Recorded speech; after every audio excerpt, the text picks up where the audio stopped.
Dr. Greer talks about and stuff is a whole separate category. That the fact that the UFO people are shutting off our nuclear weapons or demonstrating to the Soviet Union they can turn them on or off at will. The fact that they can paralyze our most powerful nuclear aircraft carriers at sea. These are all things to demonstrate that they have these capabilities, but it's perfectly clear from the conversations that people have had with the occupants of these craft over 70 years now, that they are extraordinarily concerned that we as a human species ourselves are going to stumble into a thermonuclear exchange, which is going to potentially terminate the capacity of our planet to gestate life. Our planet is one of the comparatively rare planets inside the galaxy that is capable of actually gestating life. Right. And that this is not something that we are at liberty to destroy. This is a resource that exists inside the galaxy and it's not the only planet, obviously, because there are other planets that have obviously gestated life that is non-human life that we're encountering. But they're clearly rare enough. They're rare enough to be protected. That's right, and they're going to do that. I think, and that we don't want them to have to intervene, aggressively and involuntarily to stop us from doing this. But in any event, it has to be stopped. We cannot be allowed to exercise the liberty of destroying our own planet in its life gestating capacity because we happen to be a species on this planet. The other species are going to potentially intervene to stop this. I hope if we don't do it ourselves. The same thing is true with the contamination. They're constantly talking to people about we have to stop contaminating our planet. That we're pouring these fossil fuels and fumes into our planet, contaminating our oceans. That we're threatening the ecosystems of our entire planet that are integral to gestating life. So that these two issues of nuclear weapons that we have and the threat of thermonuclear holocaust and the threat of global climate change, massive damage that we're doing to our own ecosystem through polluting it, these are two things that have been consistently discussed by the people who have had close encounters with the occupants of these vehicles. That I don't think that we should, this thing that you mentioned, the false flag thing, I do not believe, even though our people, our human beings, are capable of making very bad judgments, such as the development of thermonuclear weapons and the spreading of thermonuclear weapons around the world, that this is a bad idea, but the bottom line is that even though they have the capacity and they've contemplated, doing a false flag operation by capturing the technology of the UFOs and pretending that we're being invaded by a UFO invasion in order to justify massive military spending. This is something Dr. Greer talks about extensively, but that is speculative. I know more than anybody that he knows, is I was general counsel to the Disclosure Project for 20 years, that I know all about this. I do not believe that is what they're planning to do. I believe that there's an awful lot of things that the national security state are planning to do that we want to stop them from doing. But just because they've entertained that and have thought about that doesn't mean they're going to do it. And I can fully appreciate why Dr. Greer is concerned about that. The mere fact that they're even thinking about that, is enough to frighten you. And it may justify, overreacting to try to stop them from doing anything like that. But I do realize that people deep inside the national security state have ideas that strike me as rather stunning and surprising.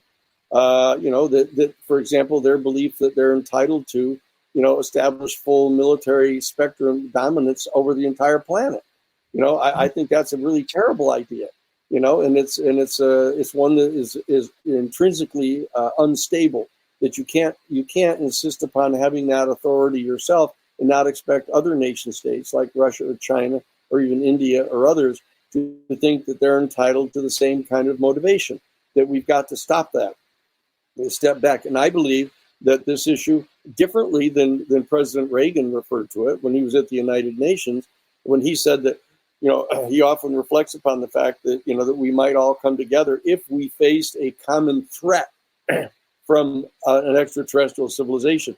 I think it's the opposite of that. I think that faced with the opportunity to have a cooperative and prosperous relationship with an extraterrestrial civilization, this ought to bring us all together. This ought to bring us all together, not out of fear and retrenchment, but out of a positive, upward, positive, forward motivation to work together as a species to protect ourselves and to protect our human rights and to protect our values, in establishing a concrete and constructive relationship with this other civilization. That's what I think we really. That's why I work together. I don't view it as contradictory to represent.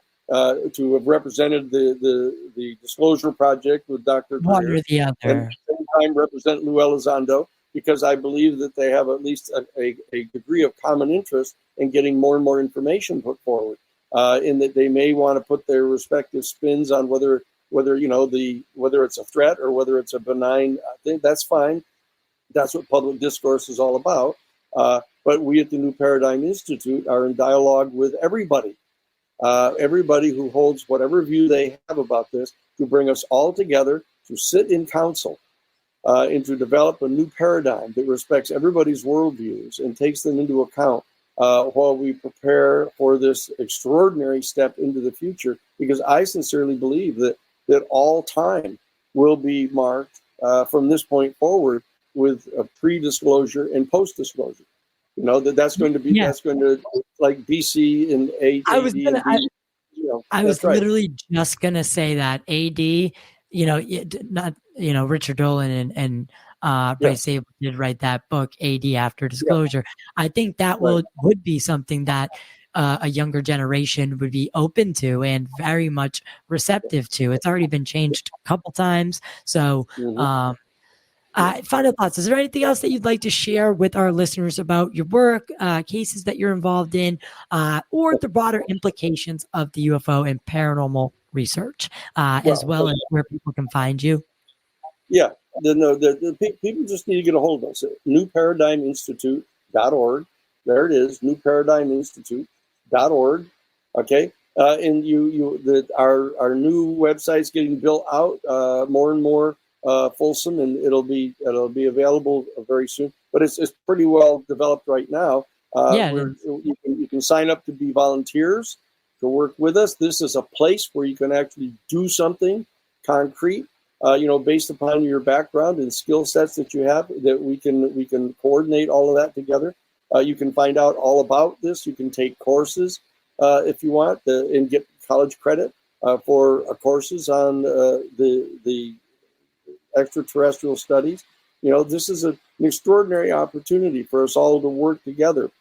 It's a nonprofit organization. It's that we have salaries that are all limited based upon a law that's passed in California that limits the income for people working in public interest areas, but at the same time mandates that we pay reasonable salaries to people that are professional level salaries, so that we can have professional grade people working with us on this. But the New Paradigm Institute it's going to be nothing but pleasantly surprising. Everything that you find out about the New Paradigm Institute is just going to make you happier and happier to work. So please get a hold of us right away. Join as not only a volunteer, but join as a person who is going to be. Somebody's trying to get a hold of me here. I think they're hollering at me to get ready for the next program. I know. So newparadigminstitute.org. And Danny, I would love to have you back on the show next season. You are a tremendous person. Have a good night, Danny. We'll see you. All right. Thank you. Thanks, Ty. Oh. I'll see you.